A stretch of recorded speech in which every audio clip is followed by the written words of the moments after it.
अस्सलामुअलैकुम दोस्तों, आज की वीडियो में हम बात करने वाले हैं एक complete front end web development road map 2025 के बारे में।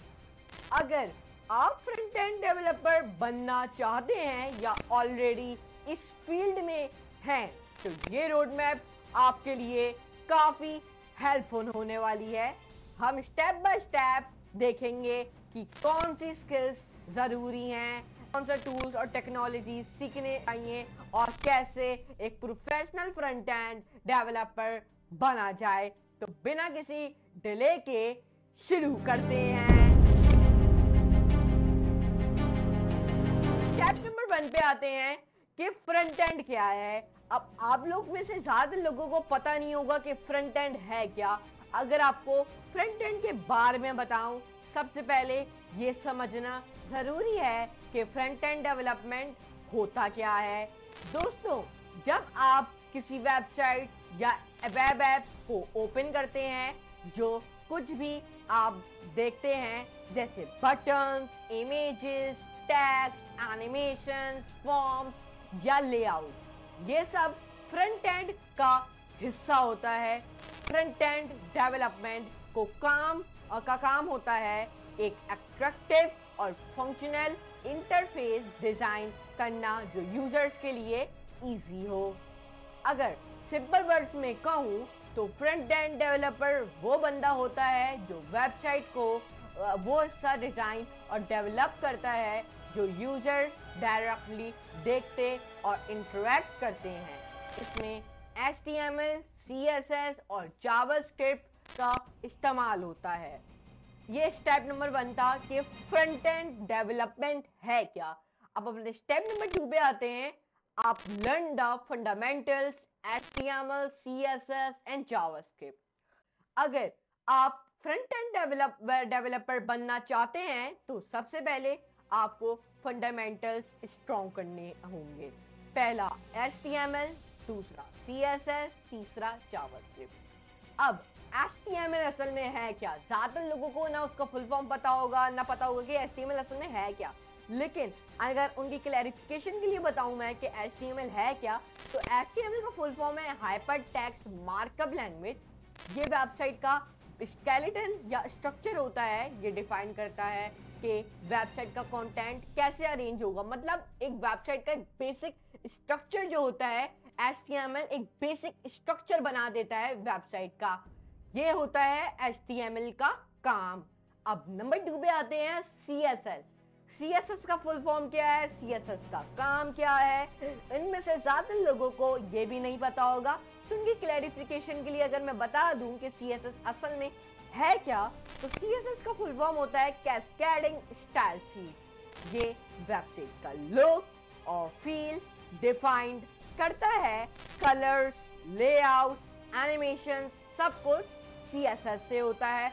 मतलब जब आप HTML के थ्रू अपना बेसिक स्ट्रक्चर बना लेते हो तो उसको खूबसूरत, उसको डिजाइन करना, उसकी एनिमेशंस, कलर्स, लेआउट, वो सब CSS के तौर पे ऐड होता है। तो आई होप आपको HTML CSS के बारे में अभी तक समझ आ गया होगा। अब अपने मेन पॉइंट पे चलते हैं, जावास्क्रिप्ट। अब जावास्क्रिप्ट JS कहते हैं इसको शॉर्ट फॉर्म में, और फुल फॉर्म में इसको कहा जाता है जावास्क्रिप्ट। अब इसका काम क्या है, इसका मकसद क्या है, तो अगर आपको जावास्क्रिप्ट के बारे में बताऊं, ये एक प्रोग्रामिंग लैंग्वेज है जो वेबसाइट को इंटरैक्टिव बनाती है। जैसे बटन्स, क्लिक होने पर कुछ एक्शन होना, एनिमेशंस, स्लाइडर्स या रियल टाइम अपडेट्स, सब कुछ जावास्क्रिप्ट से होता है। मतलब इसको अगर शॉर्ट फॉर्म में आप समझो तो ये आपकी वेबसाइट को इंटरैक्टिव बना देता है। मतलब इंटरैक्टिविटी ऐड कर देता है आपकी वेबसाइट के अंदर जावास्क्रिप्ट के द्वारा। तो आई होप आपको समझ आ गया होगा। और मैंने एक लफ्ज बोला है जावास्क्रिप्ट के अंदर कि जावास्क्रिप्ट एक प्रोग्रामिंग लैंग्वेज है। हाँ, जावास्क्रिप्ट एक प्रोग्रामिंग लैंग्वेज है। HTML, CSS is not a programming language. ये आपने अपने दिमाग में बैठा लेनी है।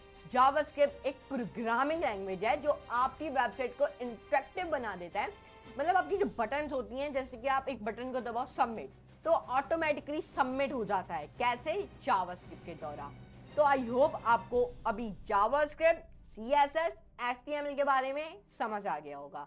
अब अपने स्टेप नंबर 3 पे आते हैं, वर्जन कंट्रोल एंड गिटहब। अब देखें, एक अच्छे डेवलपर्स के लिए गिट और गिटहब सीखना बहुत जरूरी है। गिट एक वर्जन कंट्रोल सिस्टम है जो आपके कोड को मैनेज करता है, और गिटहब एक ऑनलाइन प्लेटफॉर्म है जहां आप अपने कोड सेव कर सकते हैं और लोगों के साथ कैलिब्रेट कर सकते हैं। अगर आप टीम के साथ काम करना चाहते हैं या जॉब लेना चाहते हैं तो गिट और गिटहब सीखना मस्ट है। अब गिटहब एक ऑनलाइन प्लेटफॉर्म होता है, ये मैंने आपको बता दिया। तो आई होप आपको गिट और गिटहब के बारे में भी समझ आ गया होगा।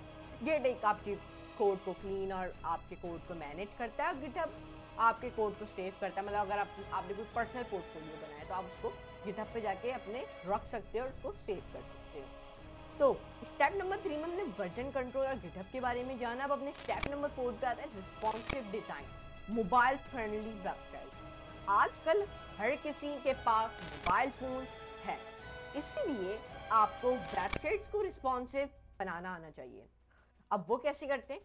CSS media queries. ये CSS मीडिया क्वेरीज ये अलाउ करते हैं कि वेबसाइट डिफरेंट डिवाइसेस पे सही लगे। कौन? CSS media queries. और number 2, flex box and grid. ये CSS टेक्निक्स हैं जो लेआउट्स को मैनेज करने के लिए इस्तेमाल होती हैं।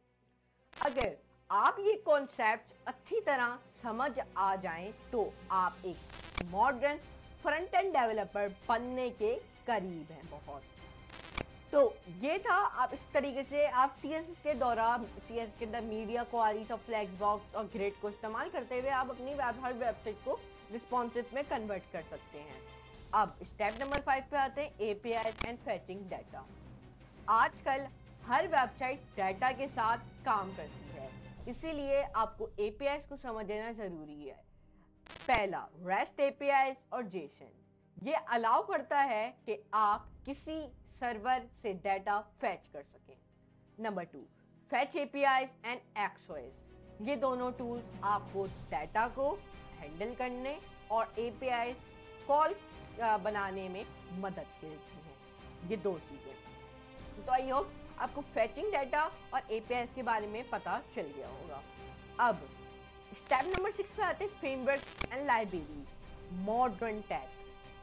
जब आप फंडामेंटल्स सीख लें तब आप फ्रेमवर्क्स और लाइब्रेरीज पर फोकस कर सकते हैं। मतलब अगर आप CSS को पूरा सीख लें, फिर CSS के फंडामेंटल्स सीख लें, आप जावास्क्रिप्ट के फंडामेंटल्स सीख लें, तो आप डायरेक्ट फ्रेमवर्क और लाइब्रेरीज पर फोकस कर सकते हैं। CSS में कुछ टाइप के फ्रेमवर्क्स होते हैं, Tailwind CSS होता है, एक दूसरा मेरे अब यहाँ पे 2 फ्रेमवर्क्स होते हैं CSS के अंदर, एक होता है Tailwind CSS और एक होता है Bootstrap। अब मेरे हिसाब से आपको गो ऑन करना होगा Tailwind CSS के साथ, क्योंकि ये आपकी डेवलपमेंट स्पीड तेज करती है। और अब आप सोचोगे मैंने Bootstrap चूज क्यों नहीं किया? Bootstrap एक बहुत पुराना वर्जन हो गया, मेरे हिसाब से आप Bootstrap पर फोकस ध्यान करो तो बेहतर है। आप CSS के फ्रेमवर्क्स के अंदर Tailwind CSS के साथ गो ऑन करो, ये आपकी डेवलपमेंट स्पीड को तेज करती है। अब नंबर 2 पे आते हैं, जावास्क्रिप्ट के फ्रेमवर्क्स और लाइब्रेरीज। देखें, जावास्क्रिप्ट के फ्रेमवर्क्स और लाइब्रेरी जैसे कि React.js, Next.js, Vue.js और Svlity, लेकिन इनका इस्तेमाल एडवांस फ्रंट एंड एप्लीकेशन बनाने के लिए होता है इन सबका। लेकिन ये आप याद रखना, अगर आप जॉब या फ्रीलांसिंग के लिए फ्रंट एंड सीख रहे हैं तो React.js या फिर Next.js एक बेस्ट ऑप्शन है। लेकिन मेरे हिसाब से React.js और Next.js में आप गो ऑन करो React.js के साथ, मेरे हिसाब से, अगर मैं आपको बताऊं अपने ओपिनियन के हिसाब से, बाकी आपकी मर्जी। तो स्टेप नंबर 7 पे आते हैं, बिल्ड प्रोजेक्ट्स और पोर्टफोलियो। जब आपका ये सारे पॉइंट हो जाए, आपको फ्रेमवर्क और लाइब्रेरीज, आप एक CSS की फ्रेमवर्क की लाइब्रेरी और जावास्क्रिप्ट की भी फ्रेमवर्क लाइब्रेरी में आप माहिर हो जाओ, तो फिर आप आ सकते हो बना सकते हो अपने प्रोजेक्ट और पोर्टफोलियो। सीखने का एक बेस्ट तरीका है प्रोजेक्ट बनाना। एक पर्सनल पोर्टफोलियो वेबसाइट बनाएं, एक ecommerce website, weather app, dashboard UI या कल इंटरफेस वेब ऐप बनाएं। इन प्रोजेक्ट्स को गिटहब पे अपलोड करें और लिंक्डइन पे शेयर करें। तो स्टेप नंबर 7 है, अब जैसे आप प्रोजेक्ट और पोर्टफोलियो बना लो, तो स्टेप नंबर 8 है, आप डिप्लॉयमेंट और बूस्टिंग को सीखो। मतलब जब आपका प्रोजेक्ट रेडी हो जाए तो उसे डिप्लॉय करना सीखें, उसको फिर डिप्लॉय करना भी सीखें। प्लेटफॉर्म्स अगर आपको बताऊं डिप्लॉयमेंट के लिए, GitHub pages for static site, नेटलीफाई and Vercel for react और नेटजेएस एप्स के लिए, Firebase for full stack apps. अगर आप जॉब या फ्रीलांस प्रोजेक्ट्स लेना चाहते हैं तो ये स्किल बहुत इंपॉर्टेंट है।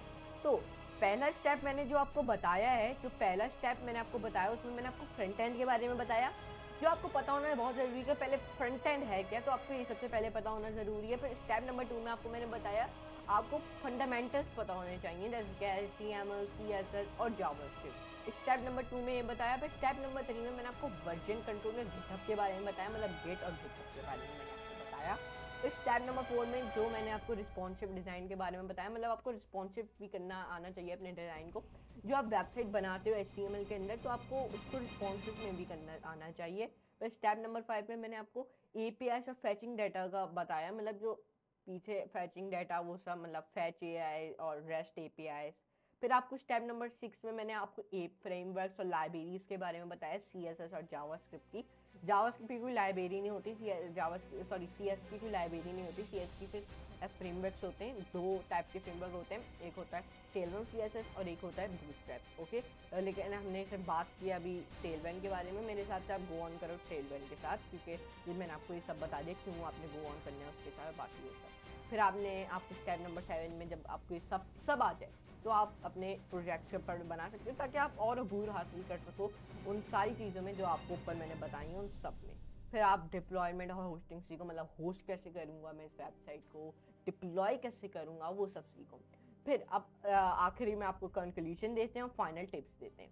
दोस्तों, ये थी complete front end development road map 2025। अगर आप एक सक्सेसफुल फ्रंट एंड डेवलपर बनना चाहते हैं तो प्रैक्टिस, प्रोजेक्ट्स और कंसिस्टेंसी ज़रूरी है। ये नहीं आप इन सबको फॉलो कर रहे हो, एक दिन कर लिया, एक दिन नहीं किया, एक दिन कर लिया, एक दिन। कंसिस्टेंसी के साथ आप ये सारी चीज़ें फॉलो करो तो आप बिल्कुल बिल्कुल बिल्कुल आप फ्रंट एंड डेवलपर बन जाओगे। और मेरे हिसाब से आपको अगर मैं टाइम बताऊं तो आपको बस ये आपको तकरीबन 60 डेज में सारा आ जाना चाहिए मेरे साथ। ओके, अगर आपको ये वीडियो पसंद आई तो लाइक करें, कमेंट करें और चैनल को सब्सक्राइब करें। मिलते हैं नेक्स्ट वीडियो में, तब तक के लिए कोड ऑन करें अपना। तो चलें, मिलते हैं हम अगली वीडियो में, तो तब तक के लिए गुड बाय।